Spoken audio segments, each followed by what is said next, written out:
여러분, 오늘 들려드릴 이야기는 재능에 관한 이야기입니다. 어떤 과제를 달성할 때 사람마다 모두 과정과 결과가 다르죠? 이에 대해서 선천이냐 후천이냐, 노력으로 극복이 되느냐 안 되느냐, 혹자는 좌절한 누군가 역시도 재능이 과다한 사람이다 같은 갑론을박은 늘 있어 왔습니다. 그런데 논의의 방향이 어찌되었든 살다 보면 우리는 우리보다 탁월해 보이는 누군가를 계속해서 만나게 됩니다. 공포의 외인구단 같은 작품으로 잘 알려진 이연세 만화가가 그러한 상황을 마주했을 때 어떻게 지나왔는지에 대한 글입니다. 우리 모두가 다른 형식으로 마주하는 일이라고 생각합니다. 같이 한번 들어보시죠. 천재와 싸워 이기는 방법.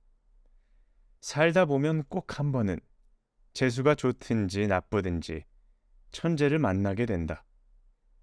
대다수 우리들은 이 천재와 경쟁하다가 상처투성이가 되든지 아니면 자신의 길을 포기하게 된다. 그리고 평생 주눅들어 살든지 아니면 자신의 취미나 재능과는 상관없는 직업을 가지고 평생 못 가본 길에 대해서 동경하면서 산다. 이처럼 자신의 분야에서 추월할 수 없는 천재를 만난다는 것은 끔찍하고 잔인한 일이다. 어릴 때 동네에서 그림에 대한 신동이 되고 학교에서 만화에 대한 재능을 인정받아 만화계에 입문해서 동료들을 만났을 때 내 재능은 도토리 키재기라는 것을 알았다.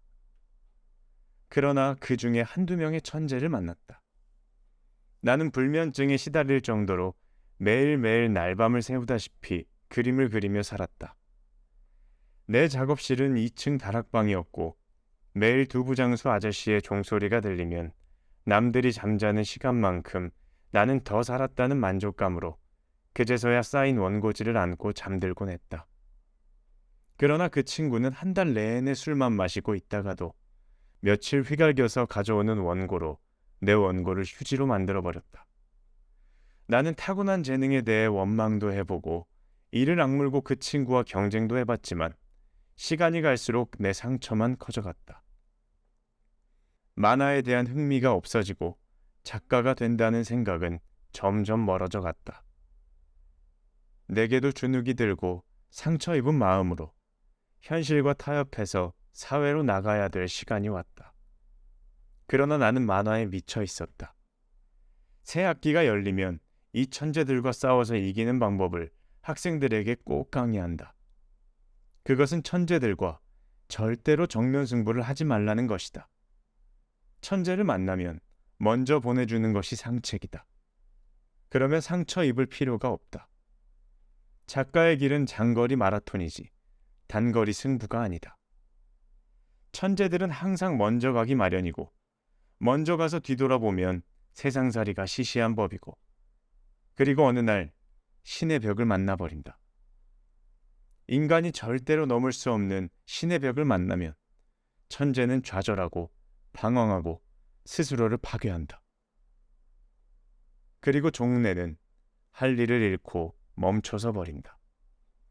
이처럼 천재를 먼저 보내놓고 10년이든 20년이든 자신이 할 수 있다는 생각으로 하루하루를 꾸준히 걷다 보면 어느 날 멈춰버린 그 천재를 추월해서 지나가는 자신을 보게 된다. 산다는 것은 긴 세월에 걸쳐 하는 장거리 승부이지 절대로 단거리 승부가 아니다. 만화를 지망하는 학생들은 그림을 잘 그리고 싶어 한다. 그렇다면 매일매일 스케치북을 들고 10장의 크로키를 하면 된다. 1년이면 3,500장을 그리게 되고 10년이면 35,000장의 포즈를 잡게 된다. 그 속에는 온갖 인간의 자세와 패션과 풍경이 있다. 한마디로 이 세상에서 그려보지 않은 것은 거의 없는 것이다. 거기에다 좋은 글도 쓰고 싶다면 매일매일 일기를 쓰고 메모를 하면 된다. 가장 정직하게 내면 세계를 파고 들어가는 설득력과 온갖 상상의 아이디어와 줄거리를 갖게 된다. 자신만이 경험한 가장 진솔한 이야기는 모두에게 감동을 준다. 만화가 이두호 선생은 항상 만화는 엉덩이로 그린다 라고 후배들에게 조언한다. 이 말은 언제나 내게 감동을 준다. 평생을 작가로서 생활하려면 지치지 않는 집중력과 지구력보다 더 중요한 것은 없다. 가끔 지구력 있는 천재도 있다.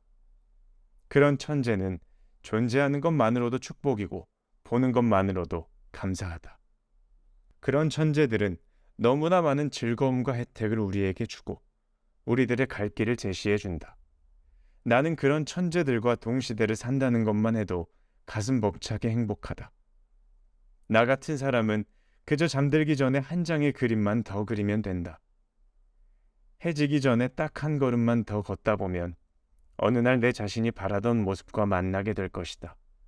그것이 정상이든 산중턱이든 내가 원하는 것은 내가 바라던 만큼만 있으면 되는 것이다.